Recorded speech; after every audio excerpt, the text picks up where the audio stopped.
الزعفرانية جبت لكم خصم من 88 25%. اجينا للزعفرانية الأربع شوارع حتى نحضر لكم أغرب الأشياء الموجودة ب 88. السوشي ونحشي السوشي بالباونتي، وهسه نمطرها بالشوكولات والحليب. ويصير السوشي عندهم بهذا الشكل. أنا سمعت عندكم شراب اسمه عدول، هذا خلوه عليه. نخلي الثلج وخاشوقه من سر المهنة. زين هذا تقولوا لي لو هم سر المهنة. 1 2 3. وهنا اللعب كله البابلز. خلينا عدول على صفحة حتى نكمل باقي الحلا والأشياء الساخنة اللي عندهم. أقدم لكم 5 لاير، 5 طوابق من المتعة. هسه نحضر الفوتوشيني، أطيب حلا كويتي على الطريقة الإيطالية وبالعراق. نمطرها بالدارك شوكليت والوايت شوكليت ونختمها بالفراولة. 88 مبدعين بالحلا صار سنوات، وفروعهم موجودة بأغلب المحافظات العراقية والخليج. نبديها بصديقي عدول.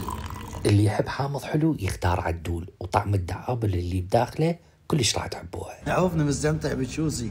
شو اسمه؟ شوسي. وحكي بيناتنا اصدقائي بكل شيء يتناقرون، بس من ينزل الحلا كلهم يسكتون. وب88 الزعفرانية راح تجربون أطيب شوكليتية. اهم شيء بالحلا يكون متوسط وخفيف، وهذا اللي مشتغليه 88 على اصوله. 88 على طول رمضان بالزعفرانية خصم 25% والف عافية. اليوم كنا بالزعفرانية الأربع شوارع مقابل مدرسة الأحباب، مجاور شينو مشي يم 88.